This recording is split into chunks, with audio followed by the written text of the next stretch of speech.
Hello সবাইকে। তো আজকে আমি নিয়ে এসেছি কাঁঠালের তরকারি রেসিপি, যেটা আমি রান্না করিনি, করেছে আমার শাশুড়ি মা। তো কাঁঠালটা সিদ্ধ বসিয়ে দিয়েছে।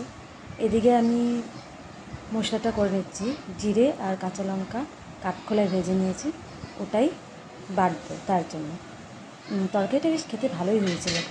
তো আমি মশলাটার জিরে আর লঙ্কা বেটে আদাটা বেটে নিচ্ছি। এরপর মা কড়াইয়ে তেল দিয়ে জিরে তেজপাতা সম্বাদ দিয়ে আলুটা ভাজা বসিয়ে দিয়েছে। আর এদিকে মশলাও রেডি। তো আলুটা ভাজা হয়ে গেছে, মা আলুটা তুলে নিল, তুলে রেখে দিচ্ছে।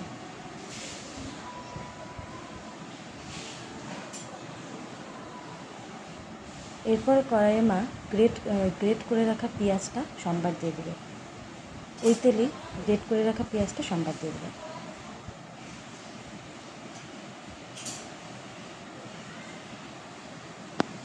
দিয়ে তারপর ওটা একটু নাড়াচাড়া করবে। করার পর মশলাটা এবার দিয়ে দেবে ওই পেঁয়াজের মধ্যে। পেঁয়াজটা একটু লাল লাল করে ভাজা হলে মশলাটা ওর মধ্যে ছেড়ে দেবে।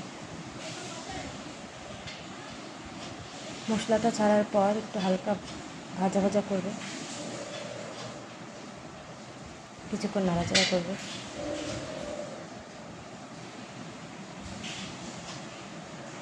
তারপর ওর মধ্যে দিয়ে দেবে কাঁঠালগুলো, ছেড়ে দেবে কাঁঠাল আর টমেটো। এরপর ওর মধ্যে দিয়ে দেবে স্বাদ মতো লবণ,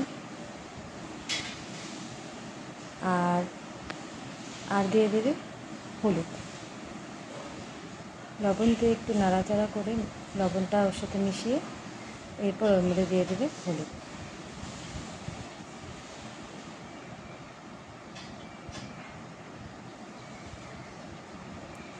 হলুদ দেওয়ার পর তরকারিটা ঠিকভাবে মিশিয়ে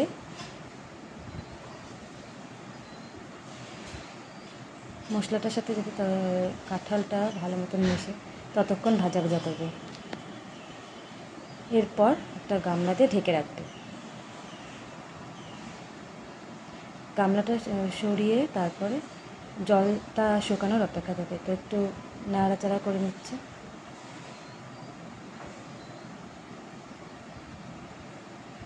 তারপর সেদ্ধ হয়েছে কিনা দেখছে কাঁঠালটা।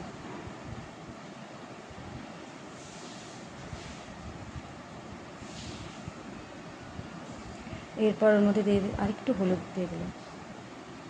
তারপর একটু সামান্য লঙ্কার গুঁড়া দিয়ে দিল কালারের জন্য।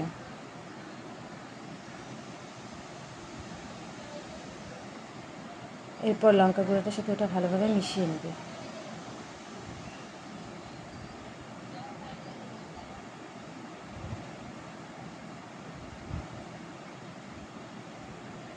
ভালোভাবে লঙ্কার গুঁড়োর সাথে ওটা মিশিয়ে নেবে।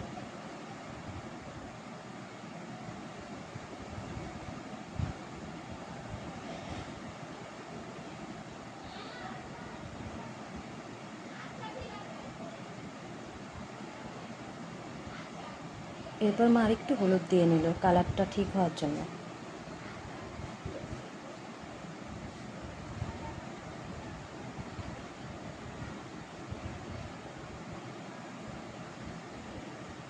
এরপর ভালোভাবে কষিয়ে তরকারিটা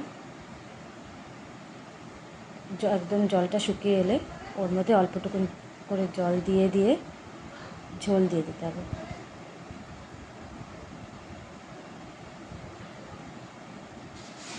এরপর তরকারিটা কম আঁচে দিতে হবে যাতে সবজিগুলো সেদ্ধ হয়ে যায় ভালো মতো।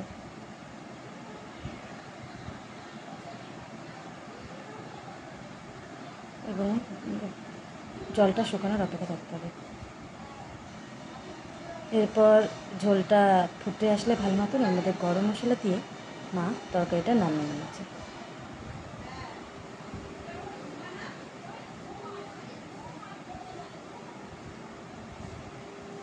ব্যাস, তাহলেই রেডি কাঁঠালের তরকারি। দেখো, দেখতে খুব সুন্দর লাগছে, খেতেও খুব টেস্টি হয়েছিল কাঁঠাল আলুর তরকারিটা,